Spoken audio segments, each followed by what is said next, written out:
இல்ல காங்கிரஸ் வந்து கூட்டணியில போட்டியிடுது. எங்களை பொறுத்த வரைக்கும் கூட்டணி ஒரு மகத்தான வெற்றி அடையும் நாங்க நினைக்கிறோம். ஏன்னா 5 ஆண்டு காலமாக நிறைய திட்டங்களை தமிழ்நாடு அரசாங்கம் செஞ்சிருக்காங்க. குறிப்பா முதலமைச்சர் மீதான ஒரு மதிப்பு அதே மாதிரி இருக்க நம்ம பார்க்க முடியுது. தலைவர் ராகுல் காந்தி அவர்கள் மேல தமிழ்நாட்டு மக்களுக்கு எப்பவுமே ஒரு அபரிதமான அன்பும் மரியாதையும் இருக்கு. அவரும் நாடாளுமன்றத்தில் ஒரு தமிழ்நாட்டினுடைய குரலா இருக்காரு. அது ஒரு வலிமையான ஒரு கூட்டணியாவும் நம்ம இருக்கோம். அதனால மிக நிச்சயமா ஒரு மகத்தான வெற்றி அடைய முடியும்.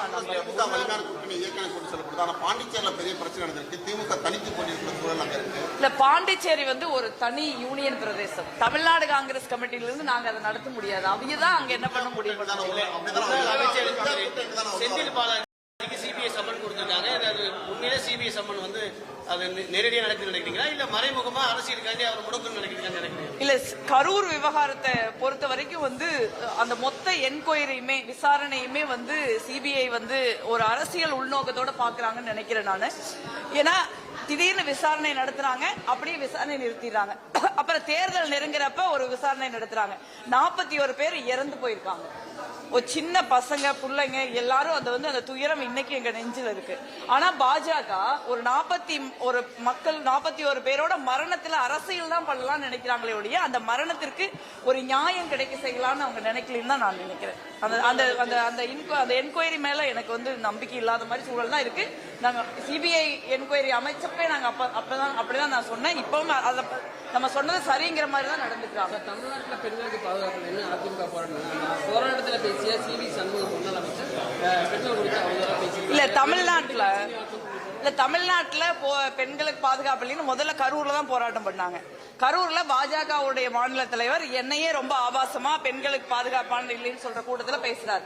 அதே மாதிரி சிவி சண்முகம், விஜயபாஸ்கர், திண்டுக்கல் சீனிவாசன் இந்த மாதிரி மொத்த கூட்டணியே பெண்களை எவ்வளவு இழிவுபடுத்த முடியுமோ, ஆபாசமாக பேச முடியுமோ, அருவருக்கத்தக்க வகையில பேச முடியுமோ பேசுறாங்க. இதுதான் தமிழ்நாட்டின் கலாச்சாரமா? ஒரு பெண்களை பத்தி ஒரு அரசியல் மேடையில பேசுறதுக்கு 1000 விஷயம் இருக்கு. நீங்க தமிழ்நாட்டை பத்தி பேசுங்க, தமிழ்நாட்டு மக்களோட எதிர்காலத்தை பத்தி பேசுங்க, மாநில உரிமைகள் பறிக்கப்படுறதை பத்தி பேசுங்க, கூட்டணியில் இருந்தாலும் பேசலாம்ல. இவன் தமிழ்ல ஒரு மேடை போட்டு பெண்களை அசிங்கப்படுத்துறதுக்காகவே பாஜக அதிமுக கூட்டணி ஒரு மேடை போடுறாங்க அப்படிங்கிறது ஒரு வருத்தமா இருக்கு. ஆனா தமிழ்நாட்டு பெண்கள் அதையெல்லாம் கேட்டுட்டு கடந்து போற பெண்கள் அல்ல. அதற்கான எதிர்வினை ரொம்ப கடுமையா இருக்கிறதையும் நம்ம பாக்குறோம்ல.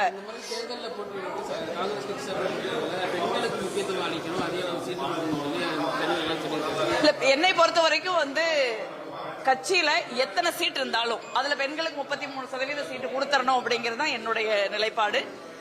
அதுல காங்கிரஸ் கட்சி கருத்தில் கொள்ளும் நான் நம்புறேன். ஒரு மாதிரி போராடி வாங்கின மாதிரி இருக்குது. தேர்தல் களத்துல இணைந்து திமுகவோட பணியாற்றுக்க வாய்ப்பு இருக்கா? ஜெல்லா இருக்கிற வாய்ப்பு இருக்குமா? இல்ல ஒரு கோபத்தை வெளிப்படுத்துவாங்களா? கோவப்படுறதுக்கு என்ன இருக்கு? கூட்டணி கட்சிகள் இருக்கிறப்ப எல்லாருக்கும் ஒரு விருப்பம் இருக்குல்ல, எல்லாருக்கும் ஒரு ஆஸ்பிரேஷன் இருக்கும்.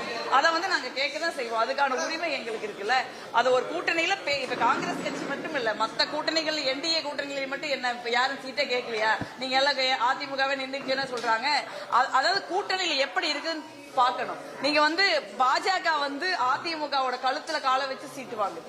நாங்க ஒரு ஜனநாயக முறைப்படி எங்களுடைய கருத்துக்களை சொல்றோம், பேசுறோம். அதே மாதிரி மற்ற இந்தியா கூட்டணியில் இருக்கிற கட்சிகளும் பேசுறாங்க. ஒரு கூட்டணியில பேசித்தான் பண்ண முடியும். கருத்து பரிமாற்றமே இல்லாம போய் கையெழுத்து நாங்க போட்டு வர முடியாது.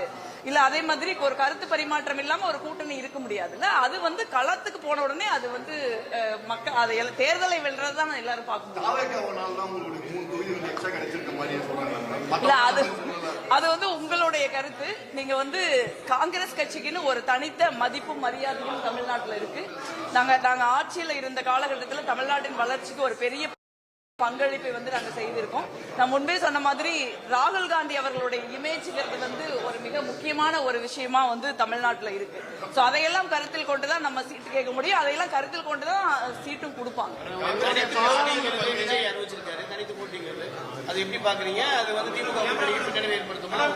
இல்ல திமுக கூட்டணியை பொறுத்த வரைக்கும் நான் என்ன நினைக்கிறேன்னா, நாம 5 ஆண்டு காலம் கல்வி, நீங்க ஒரு சமூக நீதி, ஹெல்த், இன்ஃப்ராஸ்ட்ரக்சர், எஜுகேஷன், வேலை வாய்ப்பு இந்த மாதிரி மிகப்பெரிய முக்கியமான துறைகள்ல ஒரு சிறந்த பங்களிப்பை இந்த அரசாங்கம் செஞ்சிருக்கு. சோ அதன் அடிப்படையில தான் நம்ம மக்கள்கிட்ட போய் ஓட்டு கேட்போம். மக்கள் அதன் அடிப்படையில வாக்களிப்பாங்கன்னு நான் நினைக்கிறேன்.